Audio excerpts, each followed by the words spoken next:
Hi, I'm Carol Watson, and I'm the host of Culture Refit. We are at our favorite Miradouro, and we're having conversations with such an interesting mix of people that come here to work, come here to build businesses, come here to engage and be inspired by these amazing views. And this Miradouro attracts people from all over the world, but particularly across Europe. So we're excited to talk to entrepreneurs and business owners and artists and people in the medical field and people that are aspiring architects and cinematographers to hear about what they want from the workplaces and what they wish would change. So we hope you enjoy this episode. Please let us know what you think, what your favorite one is, what questions you have, and how much you enjoyed the different dicas and tips. Where you're from? I'm Michael and I'm from Italy. I'm Anna and I'm from Portugal. Hi, I'm Jonathan and I'm from Germany. My name is Samuel and I'm from France. Mel, I'm from Turkey. My name is Namdi.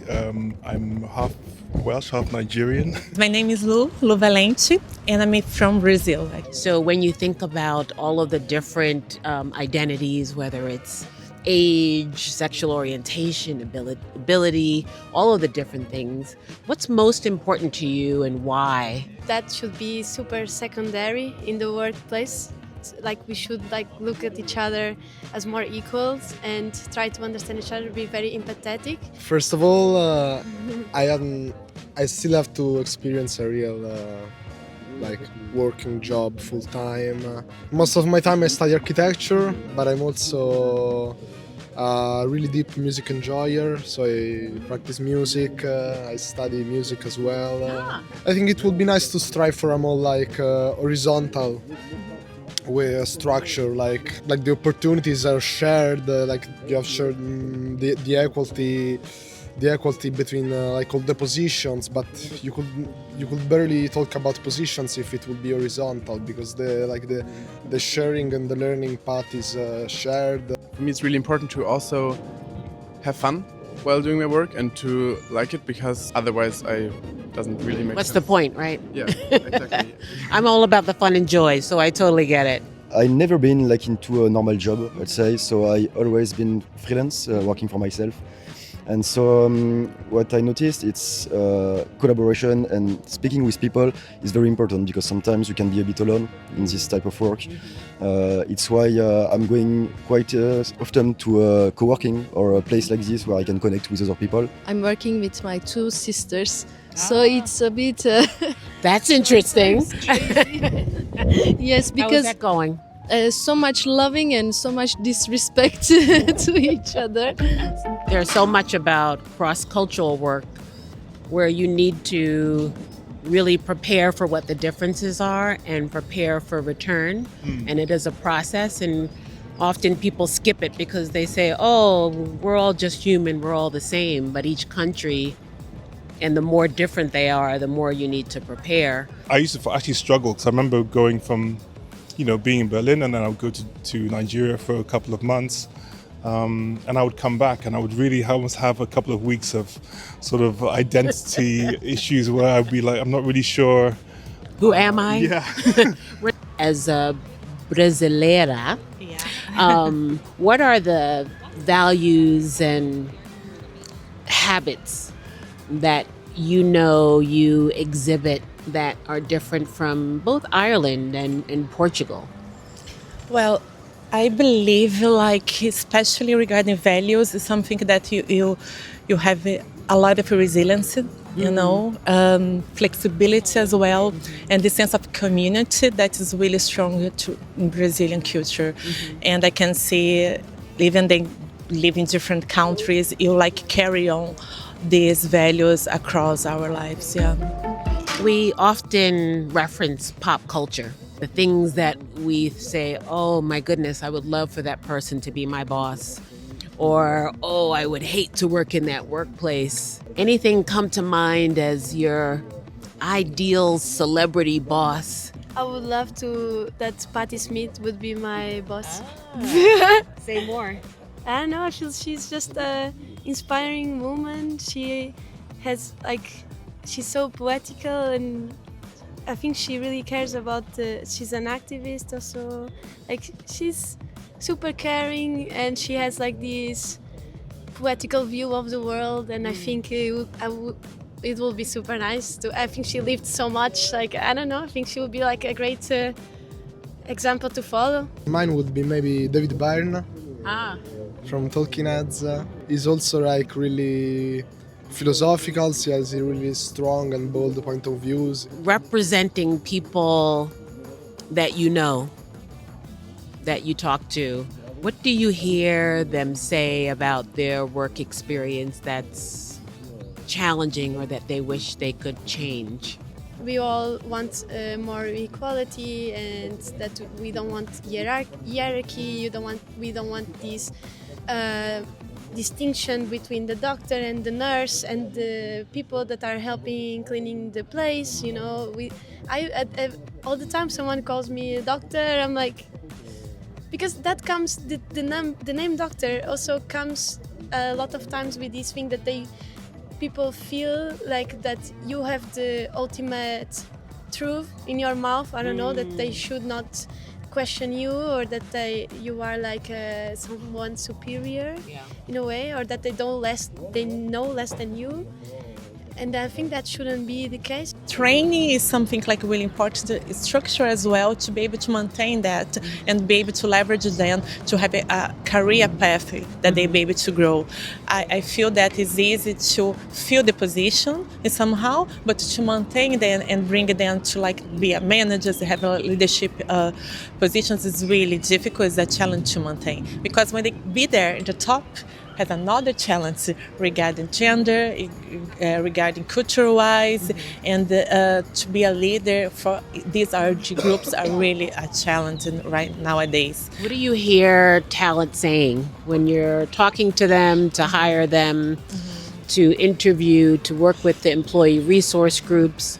What do you hear their challenges being in the culture? And the culture-wise, I'd say that like, you still have a little like shame to be who you are, like where you're from. For example, I remember when I started to have like shame about my accent in English, you know, this kind of thing that is still going on a lot, and the people not able to speak up. What are you currently curious about when it comes to culture? We just came from a yoga class in Passavita, like this bar here. And I'm curious about this type of things, you know, more meditation and stuff, because I think my background more like scientific, you know. I feel like I always thought like these things of like meditation and yoga were like more I don't know how to say it. They call it woo-woo. Yeah. That's very woo-woo. It's really like sometimes in the end of the day you just want to relax. Yeah, trying activities that are like outside of your main box, I think is something that keeps your mind stimulated and keeps you active. Who knows? You might find connections with what you have already deeply established within you, or you might find like a new hobby. I'm curious about a lot of things. I'm curious about how culture is going to be impacted by technology and all the, you know, of course, things like AI and all this, and how that's going to intermingle with everything. I mean, on a personal note, I mean, a lot of the experience that I've had culturally is I've been obviously in Europe and in Africa. I also visited South America quite a few times, but Asia is not an area that I've spent too much time. So I'm very curious to go there. And I also find I'm right now really into, actually I have been for a while, very into Japanese culture. Hello, Bruno here with Culture on the Streets, and I'm here with Anna to talk a little bit about workplace environment, ideas, and what she feels about work. And tell me a little bit more about you, Anna. How are you today? Currently, I'm looking for a job. Actually, I just finished my studying. I was studying for Pilates teacher. Let me ask you, where are you from? I'm from Russia. And how you identify your culture, personality, your cultural identity? My cultural personality? And identity. It's a very difficult question because me personally, I identify myself more like European person. I'm more like friendly and open. But for my country, we are more maybe close and cold. People say that, I don't know actually, because me, I also have many friends being warm and open, being Russians. But usually people say like this, we are more cold, less smiling, because our weather is not that nice as here. True. And we are really struggling with the weather and also with, I don't know, money actually. Money-wise, we're also struggling a bit in Russia because it's a big country and even if we are a rich country, people are mostly poor there. Why do you think it's important that we must have in all work places? Safe environment, friendly environment, support, and also, of course, to be paid good. Yes. To be, I don't know, respected. If you can choose a celebrity in the world to be your boss, who you like to choose? Well, it's a very difficult question. I don't know, Lady Gaga? Why? Tell me more. I don't know, she's very open for everybody. She loves her crowd. I don't know. Feels like it, at least. We like to get dicas, different tips from people. And you might have gotten tips from professors, from elders that are wise, from family members, from mentors in your life. Or you may have read something that was a great tip on how to navigate careers and work. This is very simple, very cliche, but just like take time, like be patient because things are gonna work out in a way.